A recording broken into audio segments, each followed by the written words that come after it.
In the late 80s, proponents of abortion would use the phrase, "my body, my choice." It was an effective slogan because it cast the problem in terms of bodily autonomy, which most people valued at the time. So pro-lifers thought that pointing out the other body involved would change people's minds, and in many cases it did, but the strategy wasn't nearly as effective as they'd expected it to be.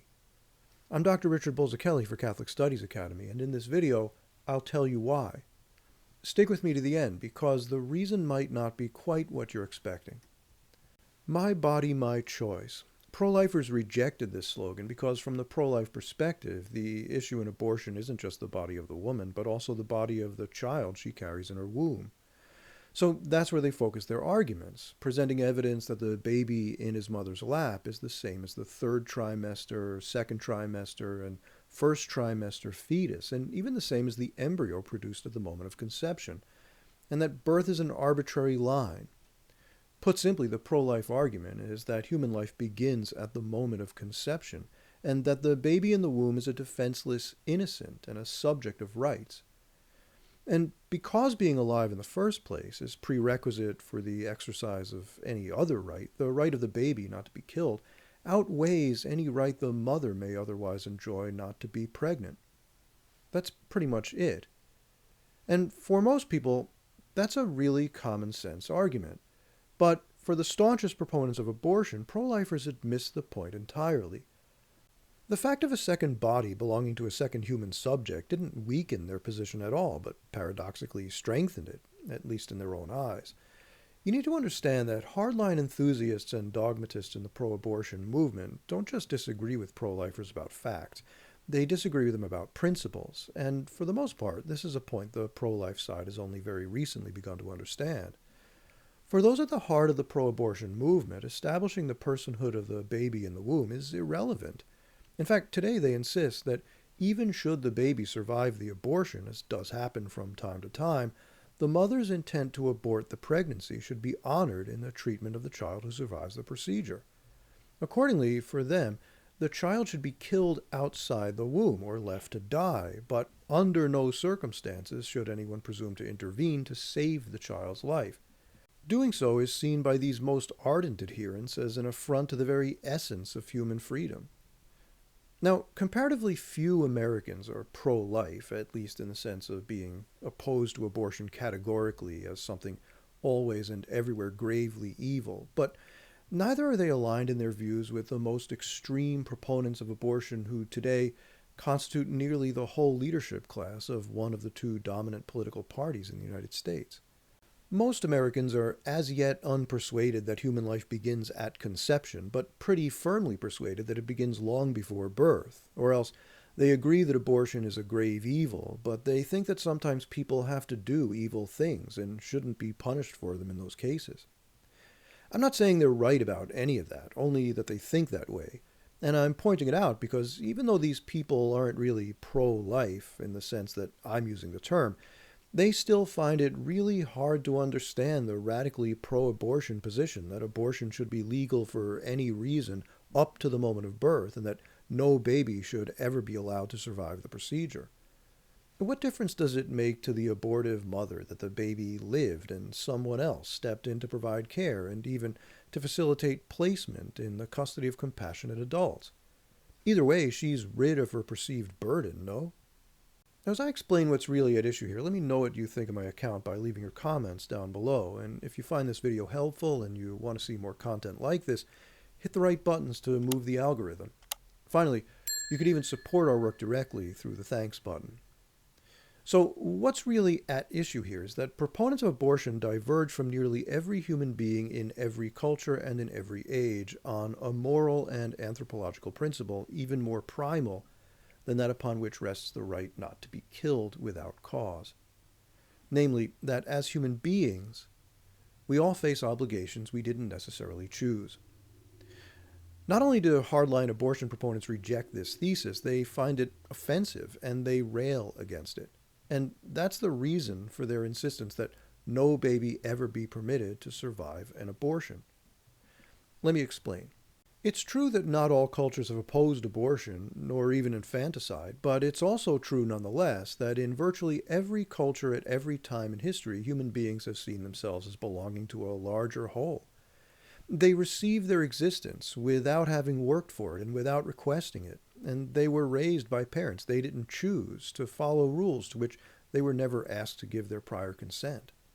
They answered to the names their parents gave them, ate what their parents fed them, wore the clothes their parents provided for them, spoke the language their parents spoke, learned what their parents taught them, practiced the traditions their parents had handed down to them, married and produced offspring of their own in accord with an unchosen, biologically determined understanding of sex and gender, and all of that was normal, and the more or less unquestioned acceptance of this state of affairs touched every aspect of our experience of life and every one of our relationships. In the Judeo-Christian tradition, the commandment to honor your father and your mother takes its whole significance from this foundation.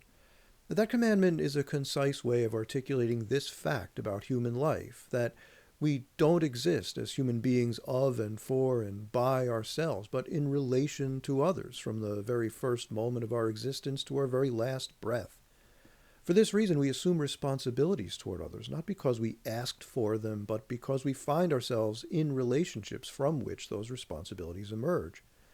We live in a world in which many of our obligations are unchosen, either because the relationships from which they flow were never a matter of our choosing in the first place, or else because they emerge within the context of a relationship we chose to accept as if it hadn't been chosen, a relationship like marriage or adoption, the kind of relationship the Hebrew people called a brit, a covenant.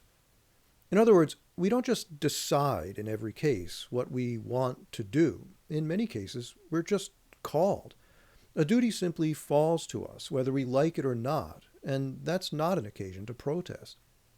Let's try to remember what this kind of a world looks like when we accept a Judeo-Christian standard for the sanctity of human life. I admit we live in a fallen world and people sin, and even if they don't, bad things happen to them, sometimes at the hands of others, and sometimes with no one to blame.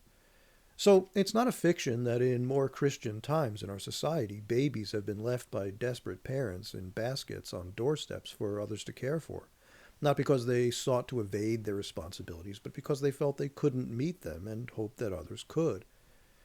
And sometimes those who open the door to find a baby assume that obligation themselves, adopting the foundling and raising the child as their own son or daughter.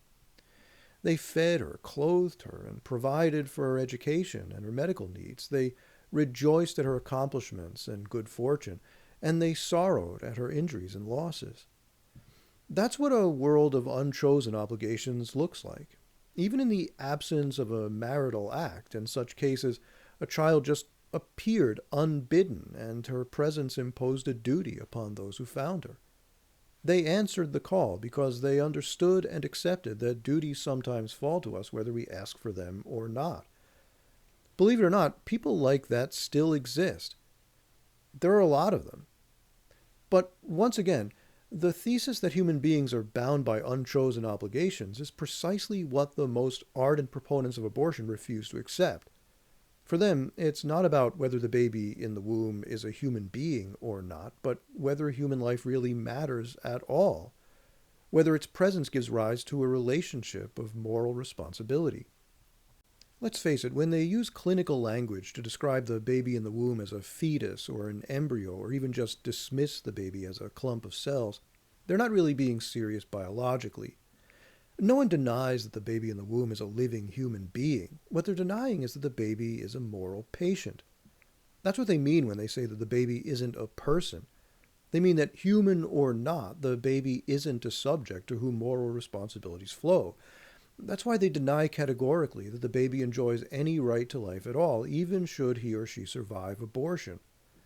The mother didn't choose a relationship with her baby, so she has no responsibilities for the baby, and the baby can make no claim of rights against her.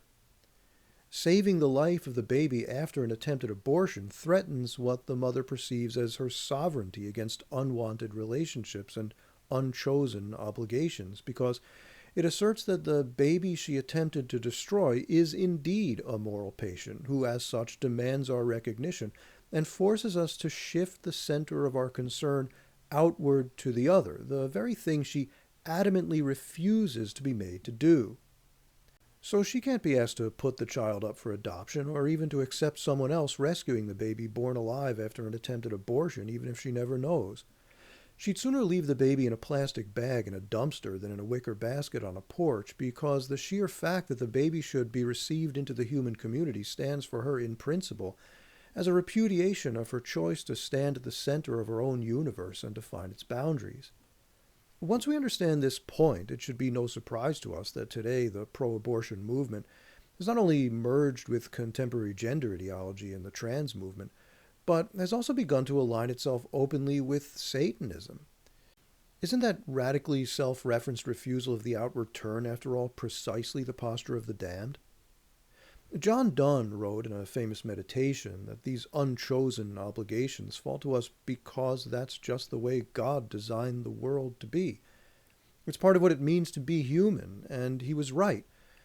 No man is an island entire of itself, he wrote. Any man's death diminishes me because I am involved in mankind, and therefore never send to know for whom the bell tolls. It tolls for thee.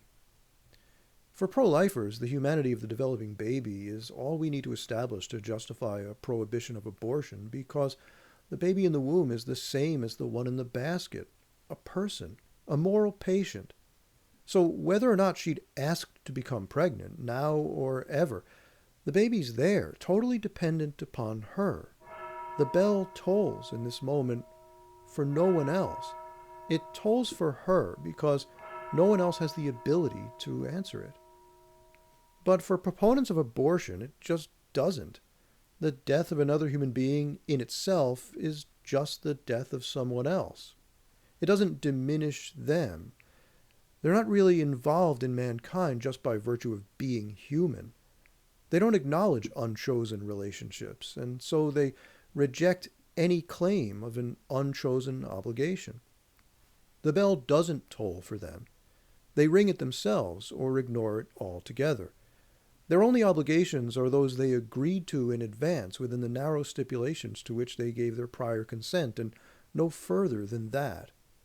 Once again, as a group, pro-lifers are only now beginning to see just where the actual controversy lies, but as in recent years the leaders of the pro-abortion movement have begun to say the quiet part out loud, it's become clear for all to see. And I really think we can characterize the point of departure between the pro-life and pro-abortion positions in precisely the way I've described it here. So let me know what you think. Did you find this video helpful? If so, hit the buttons and leave your comments down below.